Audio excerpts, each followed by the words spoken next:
레위기 5장 1절부터 19절까지 봉독하겠습니다. 누구든지 정인 선서를 하고 정인이 되어서 자기가 본 것이나 알고 있는 것을 사실대로 정언하지 않으면 죄가 되고 그는 거기에 대하여 책임을 져야 한다.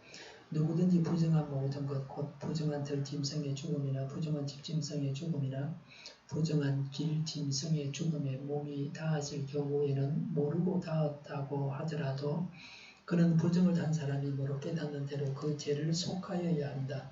그가 사람 몸에 있는 어떤 부정한 것, 곧 그것이 무엇이든지 그를 부정하게 할 수 있는 것에 몸이 닿을 경우에 그런 줄을 모르고 닿았다고 하더라도 그는 부정을 단 사람이므로 깨닫는 대로 그 죄를 속하여야 한다. 또 누구든지 생각 없이 입을 놀려 악한 일을 하겠다거나 착한 일을 하겠다고 맹세할 때에 비록 그것이 생각 없이 한 맹세일지라도 그렇게 말한 사실을 잊고 있다가 뒤늦게 알고서 자기의 죄를 깨달으면 그 죄를 속하여야 한다. 사람이 위에서 말한 것들 가운데서 어느 하나에라도 잘못이 있으면 그는 자기가 어떻게 죄를 지었는지를 고백하여야 하고 자기가 저지른 죄에 대한 보상으로 주에게 속은 제물을 바쳐야 한다. 그는 양떼 가운데서 암컷 한 마리나 염소떼 가운데서 암컷 한 마리를 골라서 속죄 제물로 바쳐야 한다. 제사장이 속죄 제물을 바쳐서 그의 죄를 속하여 주면 그는 용서받는다. 그러나 그가 양 한 마리도 바칠 형편이 못될 때에는 자기가 저지른 죄에 대한 보상으로 산비둘기 2마리나 집 비둘기 새끼 2마리를 낳아 주에게 바치는 제물로 가져다가 하나는 속죄 제물로 바치고 다른 하나는 번제물로 바쳐야 한다. 그가 그것을 제사장에게로 가져가면 제사장은 먼저 속죄 제물로 가져온 것을 받아서 속죄 제물로 바친다. 그때 제사장은 그 제물의 목을 비틀어야 하는데 목이 몸에서 떨어지지 않도록 하여야 한다. 제사장은 그 속죄 제물에서 나온 피를 받아다가 얼마는 제단 둘레에 뿌리고 나머지 피는 제단 밑바닥에 쏟는다. 이것이 속죄 제사이다. 번제물로 가져온 제물은 규례를 따라 제사장이 번제물로 바쳐야 한다. 이렇게 하여 제사장이 그의 죄를 속하여 주면 그는 용서받는다. 그러나 그가 산비둘기 2마리나 집비둘기 새끼 2마리조차 바칠 형편이 못될 때에는 자기가 저지른 죄에 대한 보상으로서 주에게 바치는 속죄 제물로 고운 밀가루 10분의 1 에바를 가져와서 제물로 바쳐야 한다. 이것은 속죄 제물인 만큼 밀가루에 기름을 섞거나 향을 얹어서는 안 된다.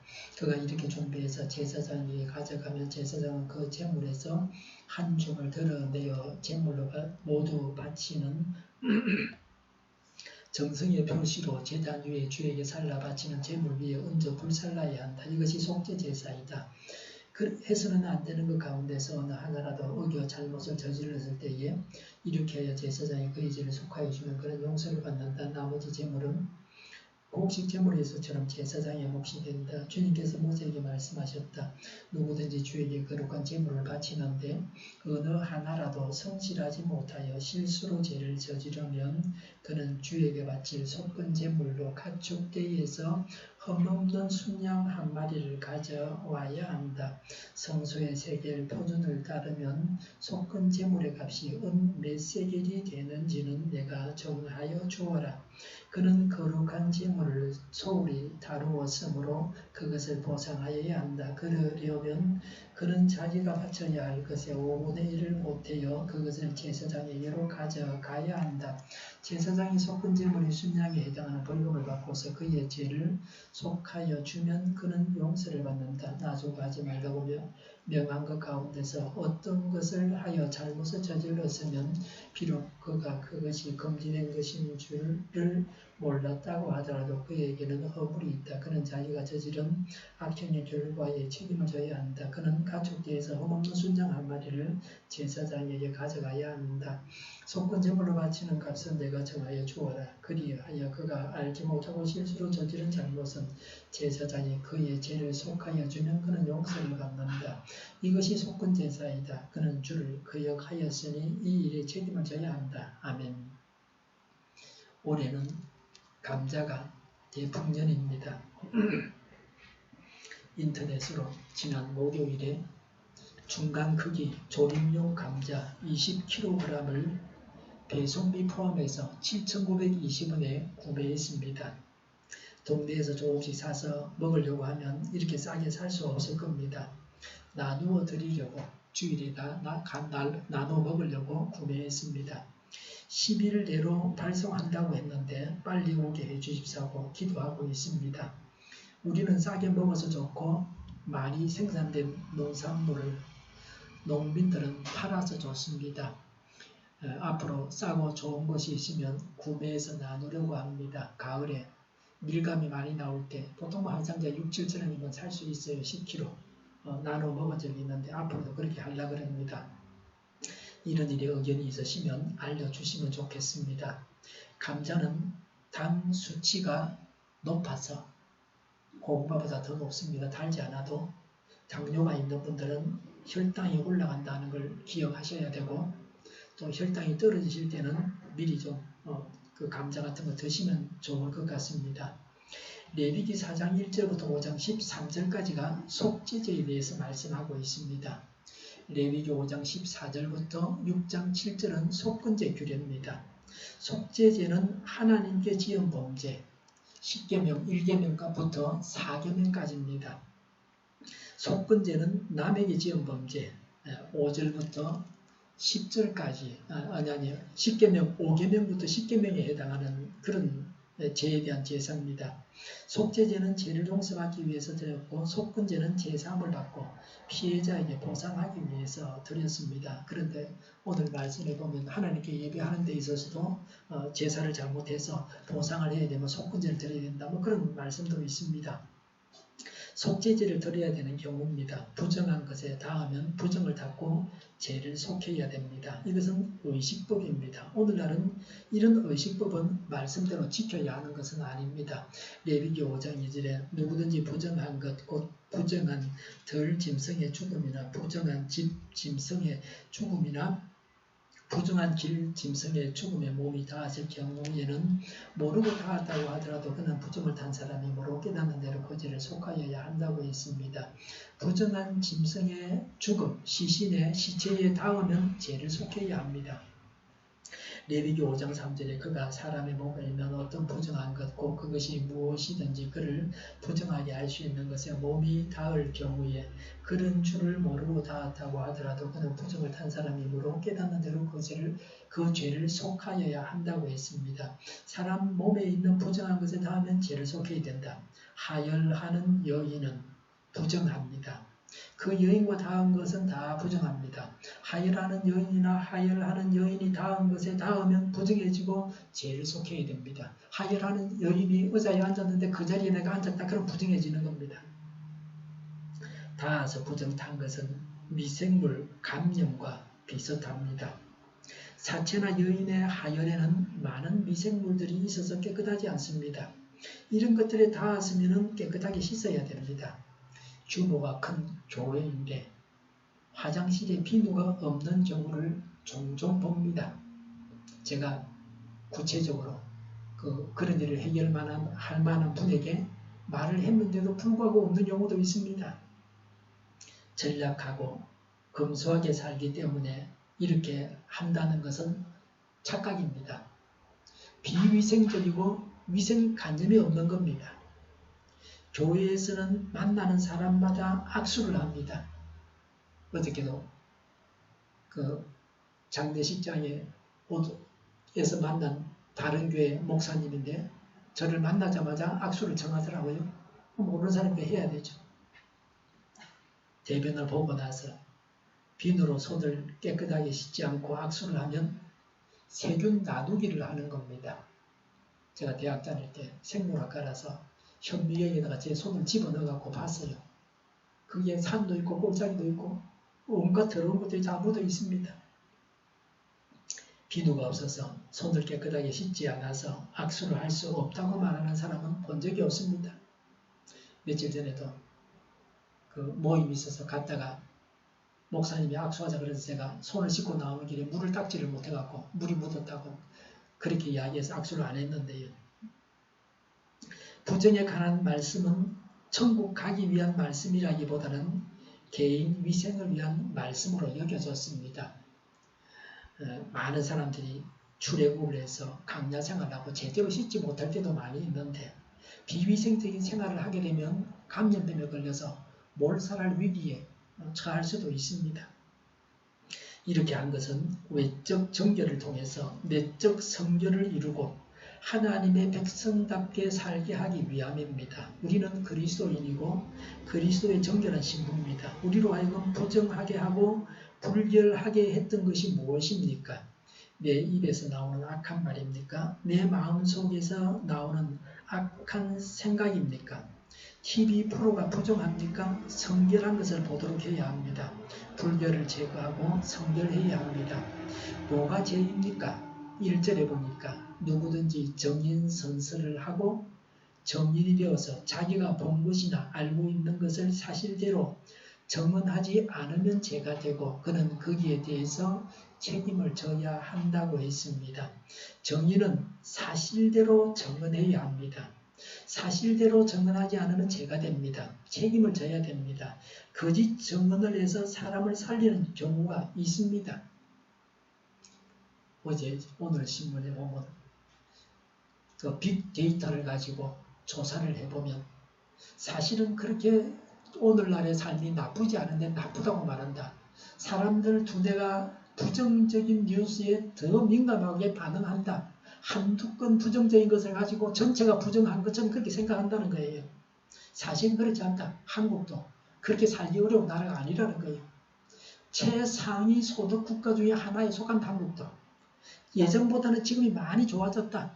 물론 안 좋은 면도 있지만 그러나 사람들의 기억 속에서 자꾸 나쁜 것만 심하게 각인시키고 있다. 그래서 나쁘다고만 생각한다는 겁니다. 사실인가 하는 것을 확인하는 것은 굉장히 중요합니다. 요새는 베트남에서 온 신부들이 한국 남성과 결혼해서 살고 있습니다. 한국에 시집온 외국인 여성 가운데 베트남 사람이 제일 많다 그래요. 베트남인 아내를 때려가지고 구속된 한국인 남편도 있습니다. 이주 여성의 어려움을 이용해서 말이 잘 안되고 그러니까 폭력을 행사하다가 구속된 겁니다.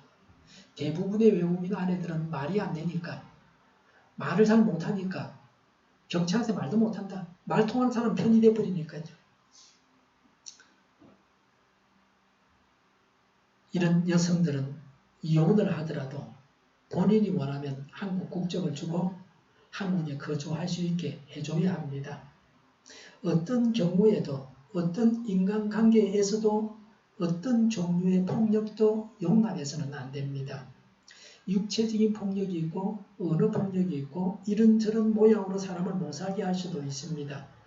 어떤 종류의 괴롭힘도 용납해서는 안 됩니다.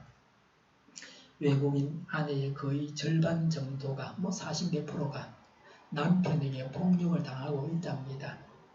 언론에 나온 통계가 그러합니다. 한국 남성과 결혼을 금지하는 법을 만든 국가는 없습니다. 그러니까 대부분 좀 경제적으로 어려운 사람들이 외국인 아내를 맞이하는 경우가 많기 때문에 또 그런 사람들이 폭행을 많이 한다. 그렇게 여겨집니다. 남자가 이게 한국 남성과 결혼을 금지하는 법을 만든 국가는 없는데 남자가 50세 이상이면 결혼할 수 없고 매월 수입이 300만 원은 넘어야 한다고 법적으로 제한을 하는 나라는 있습니다. 영리 비영리 결혼 중개업을 다 불법으로 규정하는 나라도 있습니다. 전에는 외국 여성이 한국에 와서 사는 경우는 아주 드물었습니다. 제가 살던 동네에서 한 집 있을 정도다. 전에 한 외국 여성이 한국에 와서 자녀를 낳고 사는데 한국 국적을 취득하지를 못하고 주민등록증이 없습니다. 자기 나라 국적을 가질 형편도 되지 않았습니다. 그래서 이웃의 친한 분에게 부탁을 해서 그 이웃 사람이 이 사람 한국 사람 맞다고 거짓말 해줘가지고 한국 국적을 취득했습니다.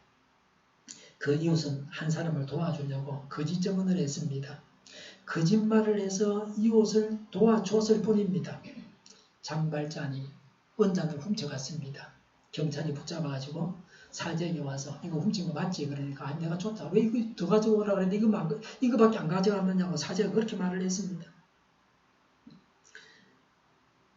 거짓말을 하는 것은 죄입니다. 그러나 사람을 살리는 거짓말은 그래도 때로는 필요하고 정상창작이 됩니다. 하얀 거짓말이라고 할까요? 자신을 위한 거짓말이 아니라 이웃을 위한 거짓말입니다. 사실대로 말을 하고서 내가 원하는 바를 얻을 수 있는 세상이 되기를 바랍니다. 거짓 증언을 해서 의로운 사람을 죄인으로 만들어서 죽이는 그런 사람도 있습니다. 열왕기상 21장을 집에 가서 한번 읽어보세요. 재미가 있습니다. 아합 왕이 나봇의 포도원을 자기의 것으로 만들고 싶었습니다. 자기 집 옆에 나봇의 땅이 있는데 그 포도원을 갖다가 자기 거로 만들어가지고 자기 정원으로 만들고 싶었어요. 아합이 나봇에게 포도원을 팔아라고 했습니다. 그러니까 나봇이 뭐라고 했습니까? 하나님이 주신 기업이기 때문에 이건 팔아서 안 된다. 팔지 말라고 하나님이 정해놨어요. 그래서 그 말씀에 순종해서 누구에게도 팔 수 없다고 말했어요. 왕이라고 해서 되는 게 아니에요. 나봇의 말이 다 맞는 말입니다. 나봇의 포도원을 아합 왕이 가지고 싶었지만 차지할 수가 없었습니다. 그래서 아합이 들어눕어서 입을 집어쓰고 끙끙 앓고 있었습니다. 우울증이 온 것 같습니다.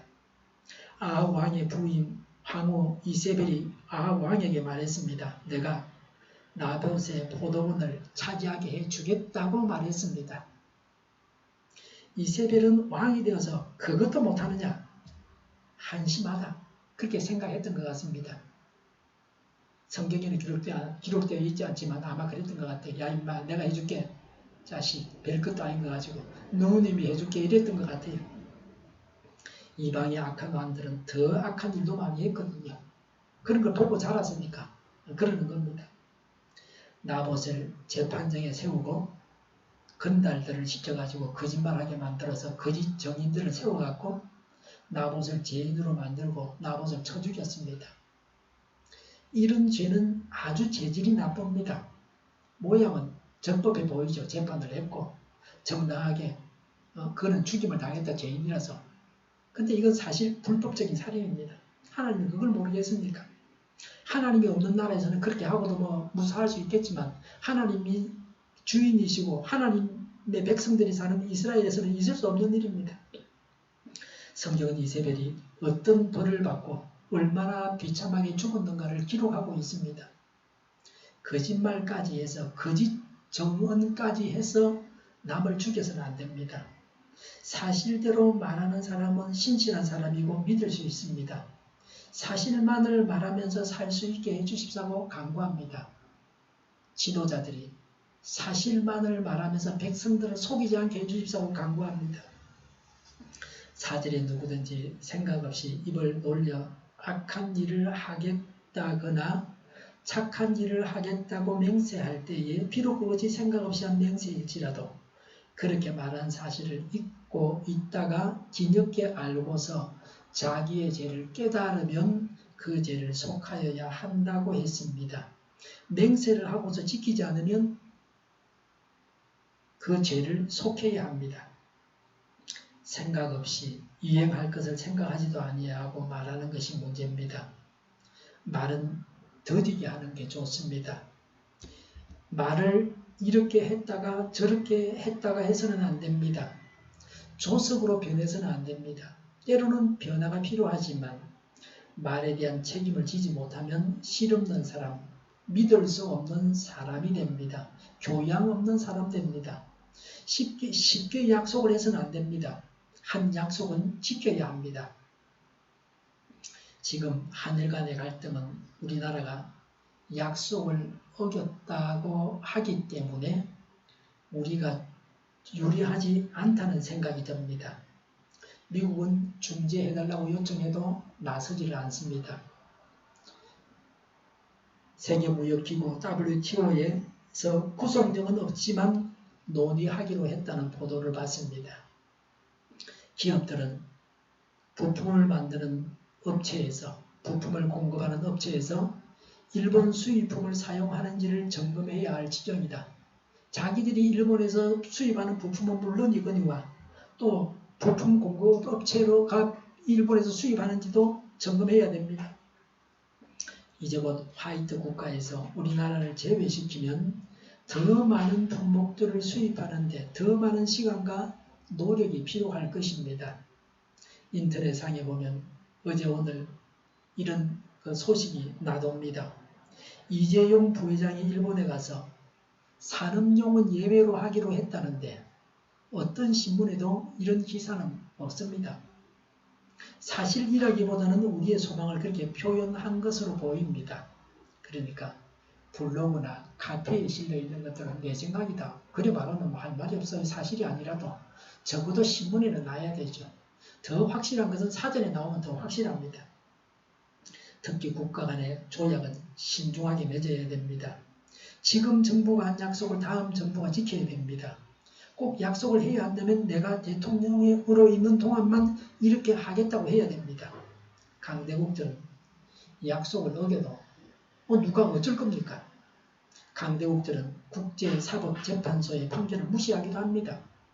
중국에게 필리핀에게 섬을 돌려주라 그래도 그거 필리핀 거다 그래도 안 돌려주면 그뿐이에요. 어쩔 건데. 유엔군이 있어갖고 와서 뭐 중국을 두드려 부술 겁니까? 그러나 우리나라는 아직 그런 강대국이 아닙니다. 우리가 하고 싶은 일이 있으면 적절한 때에 하면 됩니다. 말을 앞세우는 것은 지혜롭지 않습니다. 사람이 말을 하면 한 말에 매이게 됩니다. 차후에 상황이 바뀌어서 한 말을 지키지 못할까 합니다. 남에게 점수를 따려고 미리 말을 앞세우지 말아야 됩니다. 순간적인 혈기나 흥분이나 위선적인 교만이나 자랑 등으로 헌병세를 음이 금하셨습니다. 예수님은 약속하지 말라고 하셨습니다.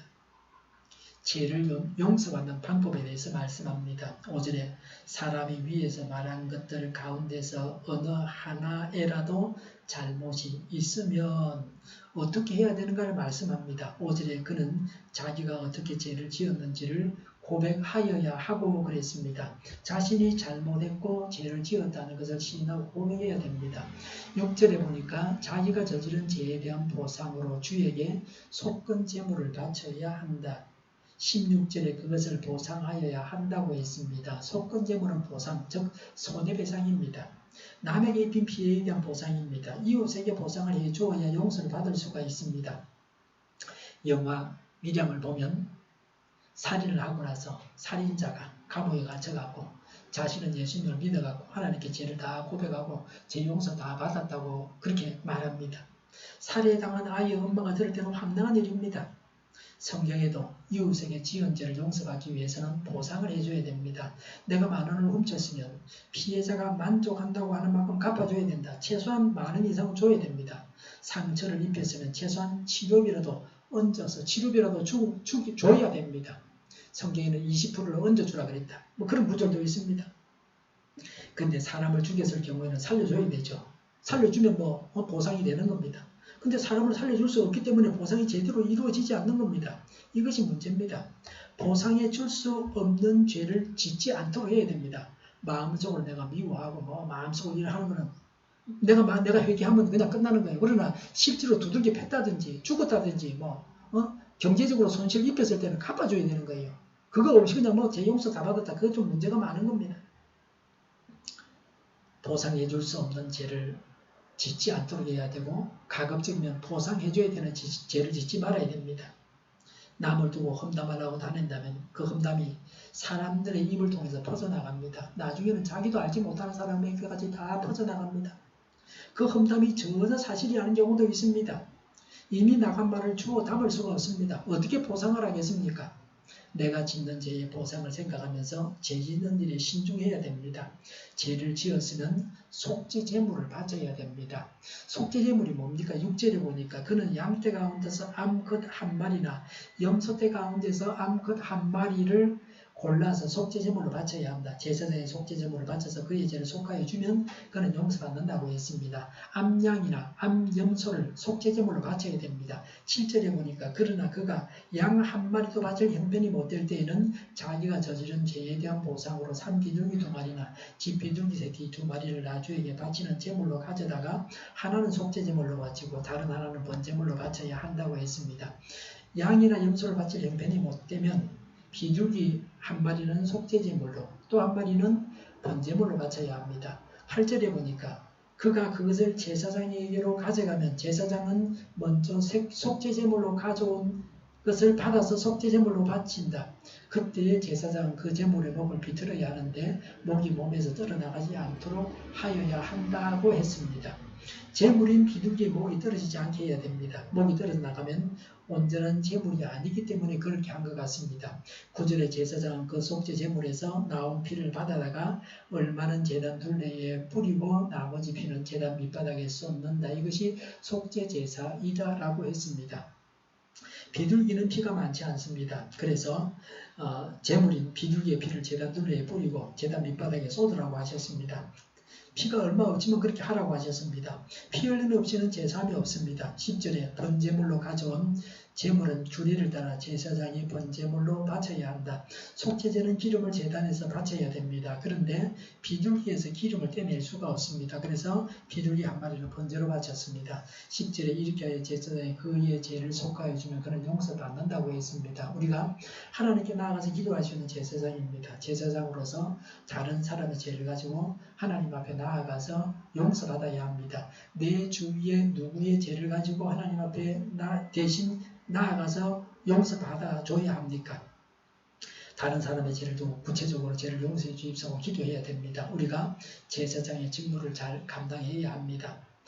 11절에 그러나 그가 산비둘기 2마리나 집 비둘기 새끼 2마리조차 바칠 형편이 못될 때에는 자기가 저지른 죄에 대한 보상으로 주에게 바칠 속죄 제물로 고운 밀가루 10분의 1 에바를 가져와서 바쳐야 한다 그랬습니다. 가난해서 비둘기 2마리도 못 바친다 그러면 밀가루 10분의 1 에바, 10분의 1 에바는 2.2 리터입니다. 1.1대죠. 11절에 이것은 속죄제물인 만큼 밀가루에 기름을 섞거나 향을 얹어서는 안 된다 그랬습니다. 기름과 향은 아름다운 삶을 상징하기 때문에 첨가하지 못하게 하셨습니다. 죄를 용서받는 제사이기 때문에 그런 거 첨가하지 마라. 12절에 그가 이렇게 준비해서 제사장에게 가져가면 제사장은 그 제물에서 한 줌을 드러내어 제물로 모두 바치는 정성의 표시로 제단 위 주에게 살라 바치는 제물 위에 얹어 불살라야 한다. 이것이 속죄제사이다 라고 했습니다. 밀가루로 드리는 속죄제사입니다. 가지고 온 밀가루 중에서 한 줌을 제단에서 살라 바쳤습니다. 하나님은 세 단계로 말씀하셨습니다. 양이나 염소 아니면 비둘기 2마리 아니면 밀가루로 바치라 그랬습니다. 경제적인 여력에 따라서 제물을 선택할 수 있습니다. 가난한 자를 하나님께서 배려하셨습니다. 벌금을 낼 때에도 수입에 비례해서 내게 해야 됩니다. 적게 버는 사람은 적게 내고 많이 버는 사람은 많이 내야 합니다. 세금도 많이 버는 자가 많이 내고 적게 버는 자가 적게 내야 합니다. 13절에 해서는 안 되는 것 가운데서 어느 하나라도 어겨 잘못을 저질렀을 때에 이렇게 하여 제사장이 그의 죄를 속하여 주면 그는 용서를 받는다 그랬습니다. 밀가루로 바칠 수 없으면 안 바쳐도 된다고 하지 아니하셨습니다. 아무리 가난해도 제물을 바치고 지은 죄는 용서를 받아야 됩니다. 13절에 나머지 제물은 곡식 제물에서처럼 제사장의 몫이 된다고 했습니다. 제사를 드리고 남은 것은 제사장이 가지게 했습니다. 백성들이 죄를 짓고 용서를 받을 때 제사장은 먹을 것이 생깁니다. 제사를 드리는 일은 하나님께서 하라고 명하신 일입니다. 하나님의 일을 하는 자에게 하나님께서 먹을 것을 챙겨주시고 정해주셨습니다. 속건제에 관한 규례입니다. 14절에 주님께서 모세에게 말씀하셨다고 했습니다. 하나님은 모세에게 말씀하시고 모세가 하나님의 말씀을 백성들에게 전했습니다. 설교 시간도 이와 같습니다. 설교자를 통해서 하나님의 말씀을 듣는 겁니다. 평소에는 언론을 통해서 설교를 듣기도 하고 또 성경을 자기가 혼자 읽으면서 하나님 말씀을 들을 수 있습니다. 언론을 통해서 또 유튜브를 통해서 보게 될 때는 이단은 아닌가를 잘 파악해야 됩니다. 잘하나 못하나 재밌나 없나 이것만 중요한 게 아니고 제대로 된 목사인가 이단교의 목사인가 하는 것을 알아야 됩니다. 모르면 저에게 문의하셔야 됩니다. 우리 아버지가 예전에 서울에 계실 때 한 연세가 80대였는데 노인정에 갔는데 어떤 사람하고 테이프를 이만큼 주더라 그래요. 듣고 계신데 보니까 이단이에요. 제가 다 없애버렸어요. 그러면 듣고 있으면 건강도 안 좋아지게 됩니다. 보통 사람들은 분별을 못하죠. 저는 그게 판단력이 없습니다. 어떤 죄를 지었는가? 15절에 보니까 누구든지 주일에 거룩한 제물을 바치는데 어느 하나라도 성실하지 못하여 실수로 죄를 저지르면 그랬습니다. 불성실하게 실수로 제물을 제대로 바치지 못했을 때입니다. 30절에 그러나 민수기 15장 30절에 그러나 본토 사람이든지 외국인이든지 일부러 죄를 지은 사람은 주를 모독한 것이므로 그런 사람은 그의 백성 가운데서 쫓아내야 한다. 나 주의 말을 경멸하고 그의 명령을 어겼으므로 그런 사람은 반드시 쫓아내야 한다. 자기의 죄는 자기가 짊어져야 한다고 했습니다. 고의로 하나님께 제대로 바치지 않으면 그건 출교입니다. 선민사에서 쫓겨납니다. 그 사에서 살 수가 없습니다. 15절에 그는 주에게 바칠 속건 제물로 가축대에서 흠없는 순양 한 마리를 가져와야 한다. 성소의 세겔 표준을 따르면 속건 제물의 값이 몇 세겔이 되는지는 내가 정하여 주어라고 했습니다. 하나님께 바칠 속건 제물로 순양 한 마리를 가져와야 한다. 속건 제물의 값이 몇 세겔인지 제사장이 정해줘야 한다고 했습니다. 하나님께 바치는 데 있어서 인색하게 바쳐야 할 것보다 적게 바치거나 나쁜 것을 바치거나 내기 싫어서 억지로 내는 것은 죄가 됩니다. 철저하게 갚게 하시는 정의의 하나님이십니다. 16절에 그는 거룩한 제물을 소홀하게 다루었으므로 그것을 보상하여야 한다. 그러려면 그는 자기가 바쳐야 할 것의 5분의 1을 보태어서 그것을 제사장에게로 가져가야 한다. 제사장이 속건 제물 순양에 해당하는 벌금을 받고서 그의 죄를 속하여주면 그는 용서를 받는다고 그랬습니다. 순양 값에다가 20%를 더 얹어서 제사장에게 주고 제사장이 죄를 속해주면 용서를 받습니다. 제사장은 죄를 용서하는 권세를 가지고 있습니다. 17절에 나주가 하지 말라고 명한 것 가운데서 어떤 것을 하여 잘못을 저질렀으면 비록 그가 그것이 금지된 것인 줄을 몰랐다고 하더라도 그에게는 허물이 있다. 그는 자기가 저지른 악행의 결과에 책임을 져야 한다고 했습니다. 하나님께서 금하신 것을 행했으면 허물이 있고 악행의 결과에 책임을 져야 합니다. 성경을 알아야 됩니다. 하나님께서 금하신 것이 무엇인가를 알아야 됩니다. 최근에 엠브레인에서 이메일로 설문조사를 하는데 성경이 무효하다는 것을, 성경에는 잘못된 것이 없다 하는 것을 믿느냐, 동성애가 죄인가 하는 질문이 있었습니다. 성경에는 동성애 하지 말라고 하셨기 때문에 많은 그런 질문으로 여겨졌습니다. 나라에서 권세를 가지고 있는 자들은 불신자들도 있고 자의주의 신학 사상을 가진 자들도 있습니다. 자의주의 신학 사상을 가진 자들은 성경에도 오류가 있다고 합니다. 성경에서 동성애 하지 말라고 해도 국가법으로 동성애는 인권이라고 정하고 싶은 것 같습니다. 교회 안에도 주석을 자기들 마음대로 만들어서 동성애 하라고 해야 된다는 식으로 성경을 해석하는 그런 이단들도 있습니다. 하나님을 믿고 성경 말씀대로 살아가야 됩니다. 성경이 금했기 때문에 금해야 됩니다. 성경이 하라고 하기 때문에 행해야 됩니다. 18절에 그는 가축대에서 흠없는 순양 한 마리를 제사장에게 가져가야 한다. 속건제물로 바치는 값은 내가 정해 주어라. 그리하여 그가 알지 못하고 실수로 저지른 잘못은 제사장이 그의 죄를 속하여주면 그는 용서를 받는다 그랬습니다. 제사장이 정해주는 순양 한 마리 값을 제사장에게 주고 제사장이 죄를 속해주면 용서를 받습니다. 용서를 실행하는 자가 제사장입니다. 제사장은 하나님 앞에 나아가서 제사를 드리는 자입니다. 우리 예수 믿는 사람들이 제사장입니다. 우리가 하나님께 간구하고 기도할 수 있습니다. 우리가 이웃의 죄를 두고서 기도할 수 있습니다. 물론 죄를 지은 이웃들은 죄를 용서받을 만해야 합니다. 보상해 줄 것이 없고 실수로 지은 죄들은 우리가 제사장으로 대신 용서를 빌면 바로 용서를 받습니다.